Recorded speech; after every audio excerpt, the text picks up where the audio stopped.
Hello everyone. सो मैंने जो है 3.1 एक्सरसाइज करा दी है, बट जो कुछ क्वेश्चंस थे, कुछ नहीं, सिर्फ 2 ही क्वेश्चन रह गए थे।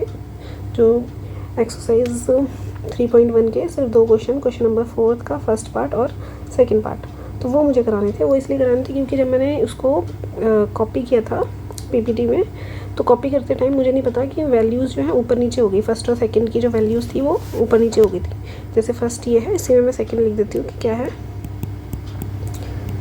फर्स्ट वाला पार्ट ये था, सेकंड वाला पार्ट है ये है इसकी पहली इक्वेशन, और ये है इसकी दूसरी वाली इक्वेशन। ये वाले 2 इक्वेशंस थी, ये जो है इंटरचेंज हो गई थी। मुझे नहीं पता कैसे, बट हाँ, जब मैंने कॉपी पेस्ट किया तब तो ध्यान दिया नहीं। उसके बाद में जब मैंने पीपीटी में सॉल्व करना शुरू करा, तब मेरे को लगा कि हाँ, ये चीज़ें जो हैं गलत हो गई हैं। इसलिए मैंने आप लोगों को बोल दिया था कि मैं आप लोगों को बता दूंगी ये जो है शॉर्ट्स में। तो शॉर्ट्स में जो है वीडियो बता देती हूँ कि किस तरीके से करना है। इसमें एक क्वेश्चन में क्या बोला हुआ था, 4th क्वेश्चन में क्या बोला हुआ है कि which of the following pair of linear equation are consistent and inconsistent. कौन से कंसिस्टेंट हैं और कौन से कंसिस्टेंट नहीं है।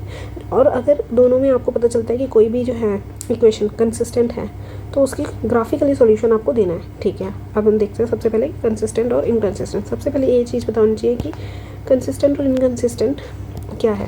कंसिस्टेंट में सॉल्यूशंस निकलते हैं। अगर कोई भी सॉल्यूशन निकल रहे हैं, एक सॉल्यूशन भी आ रहा है, तो वो कंसिस्टेंट कहलाएगा।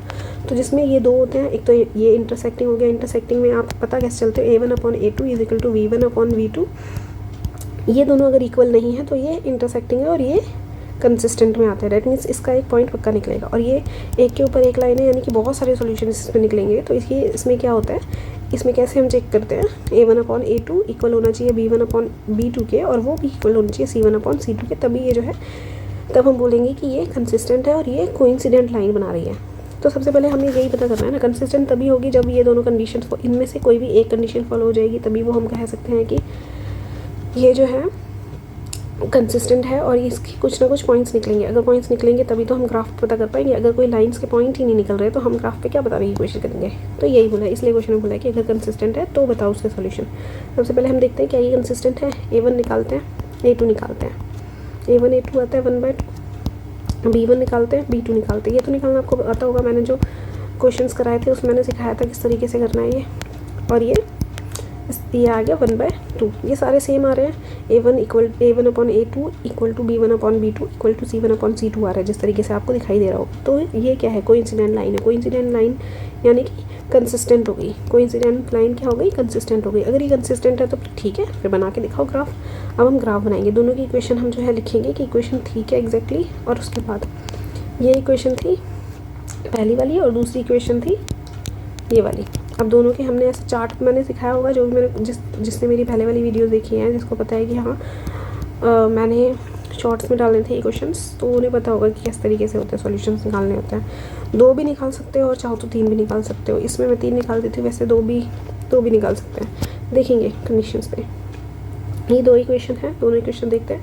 एक्स को अगर मैं इधर ही रखूँ और वाई को उधर ले जाऊँ तो 5 - y हो जाएगा। इसमें भी मैं एक्स को अगर इधर रखूँ और वाई को 2y उधर जाए, माइनस में हो जाए, इधर प्लस में है तो, और ये डिवाइड में पहुंच जाए।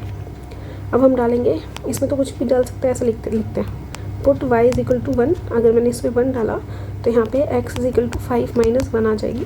तो जो वैल्यू हमें दिखाई देगी कि क्या आई 4।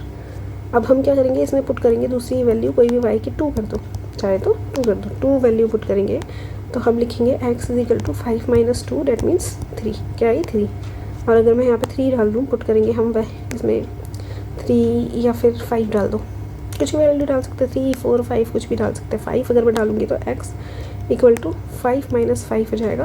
अगर y की तो ये 0 आ जाएगा। तो हमारा x जो है यहाँ पे हमारा आ जाएगा कितना, 0।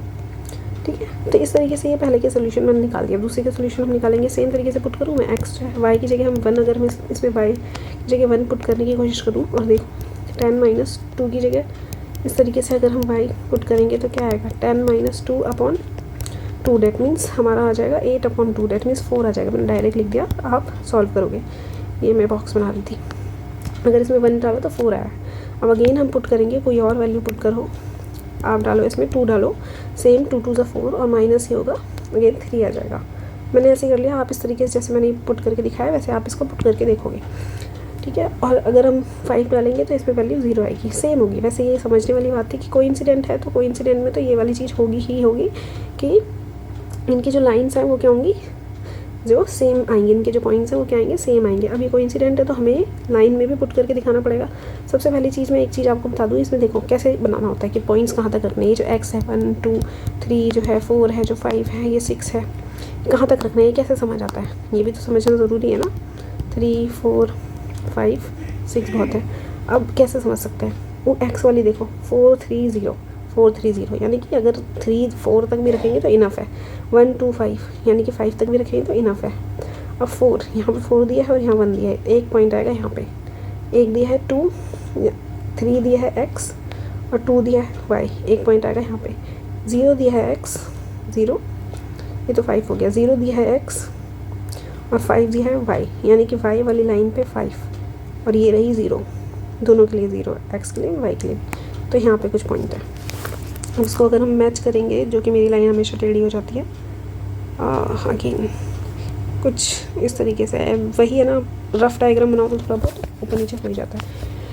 ये है, इसमें अब एक हर जगह पे हर एक मीट पे जो है हमारे इनफाइनाइट नंबर्स ऑफ सॉल्यूशंस निकलेंगे। कितने सॉल्यूशन निकलेंगे, बहुत सारे सॉल्यूशन निकलेंगे। तो हम इसमें डायरेक्ट हम लिख सकते हैं कि इसके बहुत सारे सॉल्यूशंस हैं और ये इसलिए कोइंसिडेंट लाइन है, इसलिए बहुत सारे सॉल्यूशन है। इस वाली चीज़ से हमें समझ आता है कि देयरफॉर हमें बताना पड़ेगा कि इस इक्वेशन में है, the equation have infinite many solution. Infinite solution, many तो नहीं लगेगा क्योंकि दोनों का मतलब एक ही है, इनफाइनाइट सॉल्यूशन। ठीक है, अब ये वाला क्वेश्चन हो गया। सेकंड वाला क्वेश्चन जो था इसका 4th पार्ट का सेकंड वाला जो पार्ट है उसको लिखते हैं। पहले क्या बोला हुआ है देखते हैं। बोला है x - 8 और 3x 3y - 16। ठीक है, क्या था, x minus y equal to 8 है शायद, फिर भी चेक कर लेंगे एक बार। 3y इक्वल टू 16 था शायद, प्लस माइनस में शायद ऊपर नीचे हो सकता है, नहीं सही है। अब सबसे पहले हमें देखना पड़ेगा कि a1 अपॉन a2 क्या है, ये है 1/3। ठीक है, b1 अपॉन b2 देखना पड़ेगा क्या है, ये है 1/3। जैसे माइनस और माइनस इसको रखा तो माइनस माइनस कट गया, 1/3 आ गया। c1 अपॉन c2 देखते हैं। c1 अपॉन c2 हमें देखना पड़ेगा, और जो कि हमने देखा और क्या आया, 8/16 जो कि 1/2। तो ये तो सेम नहीं है, ये 1/2 है जो कि इक्वल है से, और ये यहाँ पे c1 c2 इक्वल नहीं है। और जब ऐसा होता है तो ये कौन सी वाली लाइन रहती है, मैंने आपको बताई हुई है, इंटरसेक्टिंग होती है। एक कोइंसिडेंट लाइन होती है और एक कौन सी है, पैरेलल। कौन सी होती है, पैरेलल। और ये वाली लाइन कौन सी है, पैरेलल है। तो पैरेलल लाइंस में क्या होता है, पैरेलल लाइंस में तो कोई सॉल्यूशन नहीं बनेंगे। जब कोई सॉल्यूशन नहीं बनेंगे तो ये क्या हो जाएगी, इनकंसिस्टेंट। क्या हो जाएगी, इनकंसिस्टेंट। तो यही था, इतना ही था। सिर्फ ये 2 क्वेश्चंस में मैंने जो है इधर उधर कर दिया था, तो ये मैंने समझा दिया है। अगर चीज़ समझ आ रही है तो लाइक और सब्सक्राइब कर देना, और कमेंट भी कर देना अच्छा सा प्यारा था, ताकि मेरे को पता रहे कि आप वीडियोस देख रहे हो। चलो ओके, बाय।